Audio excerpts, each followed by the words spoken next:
بسم اللہ الرحمن الرحیم۔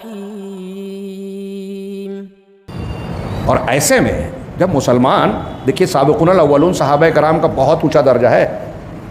ہاں ہمارے ہاں لوگ صحابہ کرام پہ جب زبان کھولتے ہیں تو ان کی جہالت اور عقلیت بھی جو ہے انتہائی مجروح نظر آتی ہے مجھے. عقل کے نام پر حماقت کی باتیں کرتے ہیں.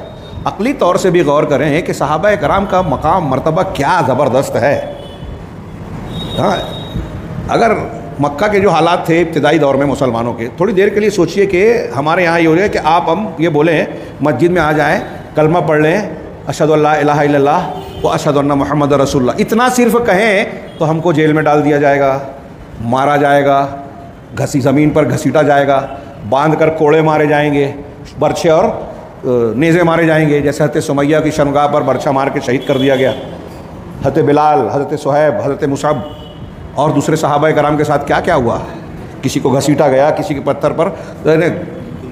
ریگستان کی گرمی، حرم کے باہر میرا اپنا تجربہ ہوا کہ دھوپ کی حالت میں زمین پر پیر رکھا، جو اچھا فرش تھا تو ماربل وغیرہ تو اچھا بنا ہے، جو آگے کا حصہ تھا اس پہ ہم پیر نہیں رکھ پا رہے تھے. اور جیسی یہ کیفیت دیکھا دماغ میں آیا کہ حضرت بلال کو یہاں کی تپتی ریت پر جو ننگی پیٹھ لٹا کر گھسیٹا جاتا تھا، اور اس کے باوجود وہ کہتے تھے احد احد. یعنی اس تکلیف سے جو ہے گھبرا کر، پریشان ہو کر انہوں نے کلمہ حق چھوڑا نہیں.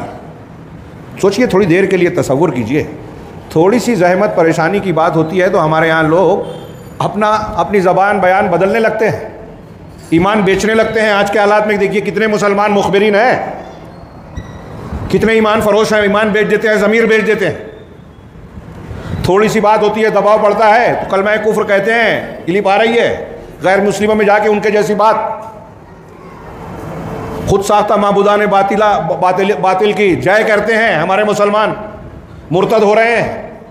ہماری بچیاں، ہمارے بچے رونا رو رہے ہیں. یہ اس بات کی دلیل ہے کہ اللہ رب العالمین کی آزمائش میں ہم ناکامیاب ہو رہے ہیں. ہم نے تربیت نہیں کی، دین نہیں سیکھا، دین کے تقاضے کو نہیں جانا. آپ جب توحید کو اختیار کرو گے تو یہ سمجھ لیجئے کہ آپ کے توحید کے جتنے مخالفین دنیا میں، جتنے مذاہب ہیں، فرقے ہیں، سب آپ کے خلاف رہیں گے. تو میں یہ کہہ رہا تھا کہ سابقون الاولون نے کس ماحول میں توحید کو اختیار کیا اور اس پر جمے رہے، دبے نہیں. ہر قسم کا ظلم اختیار جو ہے جھیلا، پھر بھی پیچھے نہیں ہٹے. اس کے مقابلے میں ہم اپنے آپ کو رکھیں. اس لیے ان کا مرتبہ مقام وہ ہے کہ سابقون الاولون کے بارے میں اللہ کے رسول صلی اللہ علیہ وسلم نے حضرت بعد والے صحابہ سے کہا، مسلمان بعد والے نہیں، ہم اور آپ سے نہیں. حضرت خالد بن ولید، حضرت عبدالرحمن بن عوف کے درمیان تکرار ہو گئی تو حضرت خالد کو بلا کے اللہ کے رسول نے کہا کہ میرے صحابہ کو برا کہہ رہے ہو، یہ سابقون الاولون میں سے ہیں.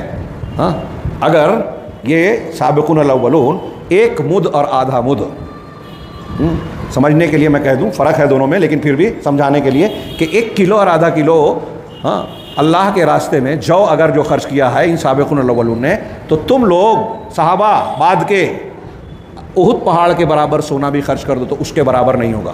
کیوں ہے یہ فرق؟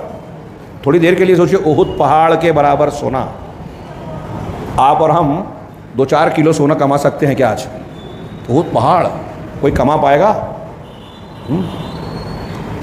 شاید ساری چیزیں بھی اگر اڈانی کو دے دی جائے گورنمنٹ کی تو شاید اتنا سونا تو نہیں کما پائے گا. اڈانی، امبانی، بل گیٹس ہو اور کوئی اور ہو جو دنیا کے نمبر میں جوڑے جاتے ہیں، اتنا تو نہیں کما پائیں گے غالباً.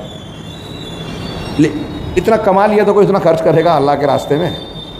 اللہ کے رسول نے فرمایا کہ سابقون الاولون نے وہ خرچ کیا جو 1 مد آدھا مد، کلو آدھا کلو احد پہاڑ کے. کیوں یہ فرق کیوں ہے؟ اگر آپ غور کریں تو آپ کو ہماری سمجھ میں آ جائے گا کہ ہم تھوڑی سی تکلیف اور مصیبت میں جو ہے ایمان سے پیچھے ہٹنے لگتے ہیں کہ ارے گورنمنٹ میں یہ ہو جائے گا تو شرک کی بات بول دو، فلاں چیز کھا لو جو حرام ہے. انہوں نے کہا جان دے دیں گے. حضرت سمیہ نے کہا کلمہ کفر کہیں گے نہیں، محمد صلی اللہ علیہ وسلم کے دین کو چھوڑیں گے نہیں، چاہے جان لے لو. اور لے لی اور دے دیا انہوں نے. یہ اللہ کی حکمت سمجھ میں آتی ہے کہ کون سچا ہے، کھرا ہے، اور کون جھوٹا ہے، جھوٹا دعوے دار ہے. السلام علیکم. ویڈیو پسند آنے پر اپنے دوستوں کے ساتھ واٹس ایپ اور سوشل میڈیا پہ ضرور شیئر کریں۔